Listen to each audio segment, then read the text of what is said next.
आहे 17 सप्टेंबर. आज आहे 17 सप्टेंबर. पुन्हा एकदा सांगतो, तुमच्या खिडकीमधून बघू शकता, तुमच्या दरवाजातून तुम्हाला तुमच्या गावामध्ये पाऊस जोरदार पडत असेल तर 17 आणि 18 सप्टेंबर 2 दिवसासाठी पावसाचा बदल मोठा धोकादायक आलाय. मोठी अपडेट आली आहे. 10 जिल्ह्यामध्ये ढगफुटी होणार आहे.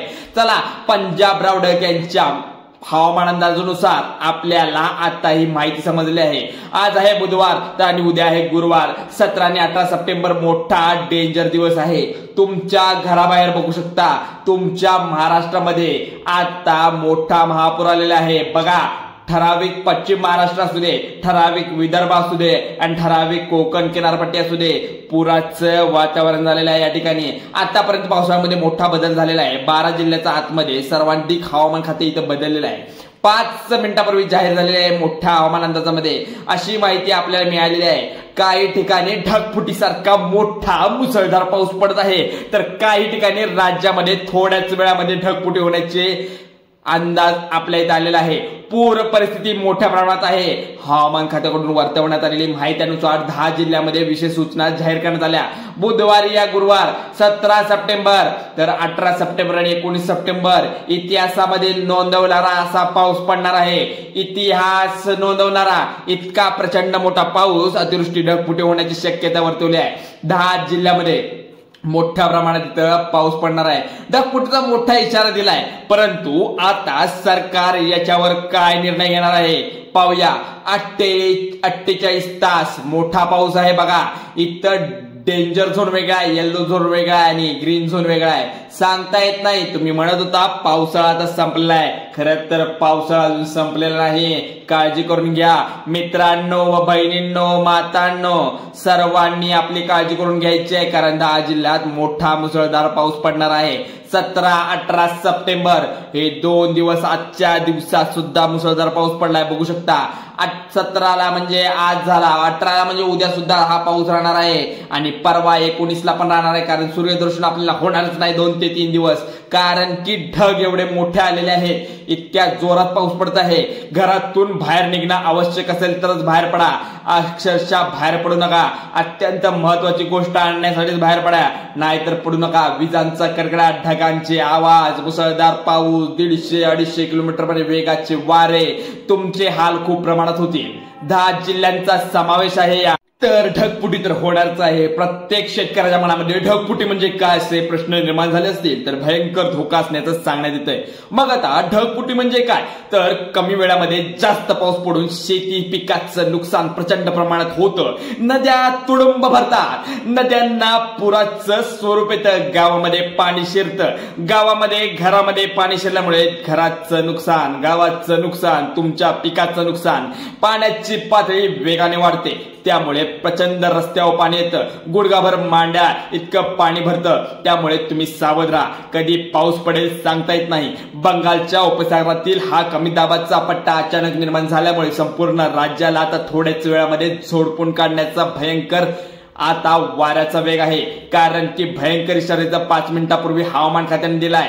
बघू शकता, आता तुम्ही तुमच्या गावामध्ये, तुमच्या जिल्ह्यामध्ये इतका मुसळधार पाऊस चालू आहे. तुम्हाला ही माहित नसेल, आता तुम्ही न्यूज सुद्धा बघू शकता किंवा आपल्या चॅनलवर अपडेट पाहू शकता. आता बघा, हा मोठा पाऊस, काही ठिकाणी आता आभाळ कोसळले असा पाऊस पण आहे. अतिवृष्टी होण्याची शक्यता या ठिकाणी हवामान खात्याने आधीपासूनच वर्तवली होती. सावधगिरीचा इशारा नागरिकांना आणि विशेष शेतकऱ्यांना या ठिकाणी देऊन टाकला आहे.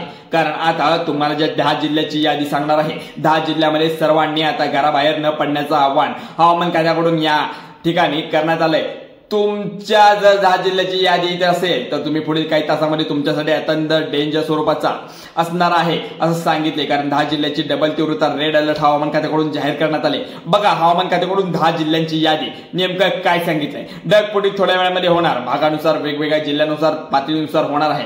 तर याची यादी सुद्धा आपल्या इथे आलेली आहे. बघा, रेड अलर्ट असणार आहे, येलो अलर्ट असणार आहे आणि ग्रीन अलर्ट असणार आहे. बघा, मध्यरात्रीपासून आज तर आता संध्याकाळपासूनच हा पाऊस चालू झालेला आहे. कारण की इथे पावसाला लिमिट नाही या पावसाला, कारण हा पाऊस अत्यंत धोकादायक. हवामान खात्याने हा तीव्र अंदाज आता दिला आहे, त्यामुळे अंदाज आता खोटा ठरणार नाही. आज मध्यरात्रीपासून काहीतरी विचित्र घडणार असल्याची बातमी इथं हवामान खात्याकडून कळली आहे. कारण 48 तास किती महत्वाचे आहेत आपल्याला सुद्धा माहित नाहीये.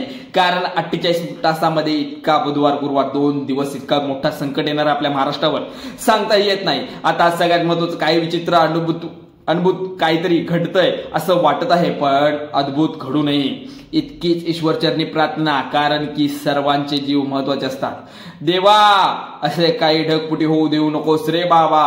बंगालचा उपसागरात अचानक काहीतरी वेगळंच घडलं आणि या कमी दाबाचा पट्टा त्या ठिकाणी अचानक निर्माण झाल्यामुळे याच 5 परिणाम 48 तासासाठी अनेक भागामध्ये आता अलर्ट ठिकाणी राहण्याची शक्यता वर्तवली आहे. बघा इकडे जिल्ह्यांमध्ये तुम्हाला पाहायला मिळू शकतं कमी वेळामध्ये जास्त पाऊस पडण्याची शक्यता ही 10 जिल्हे असणार आहे. बघा इकडे बंगालचा उपसागर अचानक कमी दाबाचा पट्टा म्हणजे जो कमी दाबाचा दबाव असतो तो कमी झाल्यामुळे तीव्रता वाढली आहे पावसाची. समुद्र बाष्पाच्या प्रचंड पुरवठा होण्याच्या कारणामुळे ऊर्जा अनेक पटीने सध्याला वाढायला सुरुवात झाली, कारण की अरबी समुद्रातून येणारे बाष्पीभवन वारे महाराष्ट्रात किनारपट्टीवर एकत्र सध्याला जमावून धडका दिल्यागतचे पाऊस पडत आहे. कारण ही प्रणाली एक सांगत आहे झाल्याप्रमाणे पाऊस हा एका चक्रीवादळानुसार जसं सुनामी येते समुद्राला तसाच हा पाऊस पडत असल्यासारखं प्रत्येक गावामध्ये वाटतंय. तर जिल्हे सुद्धा भरपूर आहेत यात बघू शकता, ज्यामुळे तुम्हाला अनेक वादळी वारे असेल यापासून तुम्ही सावध राहायचं आहे. 100 ते 120 किलोमीटर तास एवढ्या मोठ्या वेगाने वारे वाहत आहेत.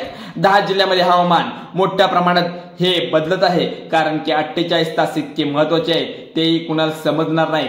आभाळ आडवतील आणि तिथेच या 10 जिल्ह्यामध्ये प्रचंड ढगाचा मोठा वेग वाढणार आहे. आता बघा सध्या हा पाऊस आहे तो अरबी समुद्रामधून दाखल झालाय, पण अरबी समुद्रातून डायरेक्ट मुंबईमध्ये घुसण्याची शक्यता आहे. मुंबईतून या ठिकाणी सुपरफास्ट पद्धतीने 10 जिल्ह्यामध्ये अत्यंत किलोमीटरच्या वेगाने इथं 10 जिल्ह्यामध्ये जाऊ शकतो. इथं बघू शकता 20 ऑगस्ट आणि 22 ऑगस्ट तुम्हाला आठवतोय का, तो पावसाचा दिवस अत्यंत मोठा महापूर, पंचगंगा नदी महापूर, कृष्णा नदी महापूर, इकडे पश्चिम महाराष्ट्राला झोडपलेला महापूर होता नांदेड सिटीमध्ये. नांदेड जिल्ह्यामध्ये सुद्धा बघू शकता 10 पटीने जास्त हा पाऊस थोड्या वेळामध्ये पडला. मागच्या वेळी 20 आणि 22 तारखेला पडला होता, त्यामुळे 10 जिल्हे महत्वाचे आहेत. जिल्ह्यांमध्ये वादळी वारा 5 मिनिटापूर्वी सांगितलंय की मोठ्या प्रमाणात वारे येणार आहेत. शेतकऱ्यांसाठी दिलेली ती सूचना आहे, शहरामध्ये राहणाऱ्या नागरिकांसाठी दिलेली सूचना आहे शेतकऱ्यांसाठी.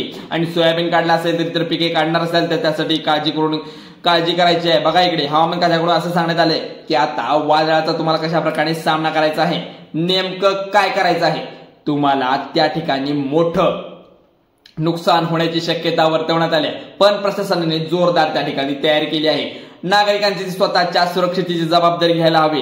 खात्याकडून सांगण्यात आलंय घरामध्ये पाणी शिरणार, वीज पुरवठा खंडित होणार, तर त्यामुळे मोबाईलवर चार्जिंग सर्वांनी ठेवायचं आहे. दरडी कोसळण्याची भीती आहे वर्तवण्यात आले, त्यामुळे विशेष घाटमाथ्याचा परिसर नदी किनारे राहणाऱ्या नागरिकांना इशारा त्या ठिकाणी करण्यात आलाय, स्वरूपाचा आलाय. कारण 10 जिल्हे एवढे भयंकर आहे, तिथे इतका मोठा पाऊस पडणार आहे तुम्हाला समजणार आहे. 48 तास या जोरात पाऊस पडणार आहे. बघा इकडे, कारण की आपल्याला आता थोडे दिवस पाऊस नसल्यामुळे दिलासा मिळाला होता, पण इथे मराठवाड्यामध्ये जोरदार बीड साईडला असू दे, सोलापूर साईडला असू दे, तुम्ही महापूर तर पाहिला असेल, कित्येक शेतीचं नुकसान झालंय, कित्येक घरांचं नुकसान झालंय, गावात शहरामध्ये पाणी शिरलंय. त्यामुळे सांगता येत नाही कसा कुठे किती वेळ पाऊस पडेल. 10 जिल्ह्यामध्ये 5 जिल्ह्यांची रात्री 2 वाजल्यापासून वादळी वारे धोक्याचा वारा इथं निर्माण होणार आहे. बघा इकडे पुणे जिल्हा जो आहे, पहिला जिल्हा पुणे आहे. पुणे विशेष घाटमाथ्यावर ढगफुटीचं दृश्य मोठ्या प्रमाणात दिसणार आहे, कारण नदीकाठी जी गावे आहेत त्यांना मोठा धोका होणार आहे. त्यासाठी त्यानंतरचा सातारा जिल्हा जो आहे, घाटमाथ्याचा परिसर, कोयना भाग असू दे, इथे पाटण साईडला असू दे, कराड साईडला असू दे, इथं मोठा पाऊस पडणार आहे. महाबळेश्वर परिसर असू दे, अतिवृष्टीचा धोका, दरडी कोसळण्याची शक्यता इथं पण वर्तवली आहे. नंतरचा जिल्हा आहे तो कोल्हापूर जिल्हा. इथे विचार करा, इतका मोठा पंचगंगा नदीला पातळी वाढण्याची शक्यता आहे की तुम्हाला समजणार नाही रात्री पाणी वाढलं का नाही. सांगलीत सुद्धा एवढा मोठा पाऊस पडणार आहे की पाण्याची पातळी झटकन वाढणार आहे. बघा कृष्णा नदीला पाण्याची पातळी वाढू शकते, मोठा धोका इथं रेड अलर्ट आलेला आहे. सिंधुदुर्ग जिल्हा आहे, त्यानंतरचा किनारपट्टीतील सोसायटींचा इथं बघू शकता सोसाट्याचा वारा, अति मुसळधार पाऊस इथं मोठ्या प्रमाणात वर्तवण्यात आलाय. मच्छीमाराला समुद्र जाण्याची शक्यता इथे टाळा, कारण रत्नागिरी, चिपळूण, राजापूर सारख्या शहरांना मोठ्या प्रमाणात अतिवृष्टीचा धोका इथे सांगण्यात आलाय. त्यानंतरचा जिल्हा रायगड जिल्हा. रत्नागिरी जिल्ह्यामध्ये अत्यंत मोठा पाऊस पडणार आहे. आणि रायगडमध्ये सुद्धा नांदेड असेल, लातूर असेल, मुसळधार पावसाची शक्यता इथे वर्तवण्यात आली, पण पाऊस सुद्धा इतका पडत आहे तिथे अजून पण पाऊस एवढ्या मोठ्या प्रमाणात आहे. नवीन अंदाज अनुभूती तज्ञांकडून ही माहिती आता आपल्याकडून समजली आहे. कारण आतापर्यंत ठराविक काळापर्यंत पाऊस होता, पण आता पावसाचा वेग वाढला आहे. तर सर्व शेतकरी बांधवांनो, सर्व तमाम महाराष्ट्रातल्या लोकांनो, तुमच्यासाठी धोक्याची बातमी होती. तर लक्षपूर्वक घ्या. हे 2 दिवस मध्यरात्र असू दे, तुम्ही नीट काळजी घ्या तुमची. आणि जर पाऊस वेगाचा असेल तर काळजी घ्या, कारण की पाऊस सांगता येत नाही, वारे सांगता येत नाही, विजांचा कडकडाट सांगता येत नाही. त्यामुळे तुमची काळजी घ्या. चला तर मित्रांनो, हा व्हिडिओ कसा वाटला नक्की आम्हाला कमेंट करून सांगा. व्हिडिओ चॅनलवर नवीन असाल तर लाईक करा, शेअर करा आणि सबस्क्राईब करायला विसरू नका. धन्यवाद.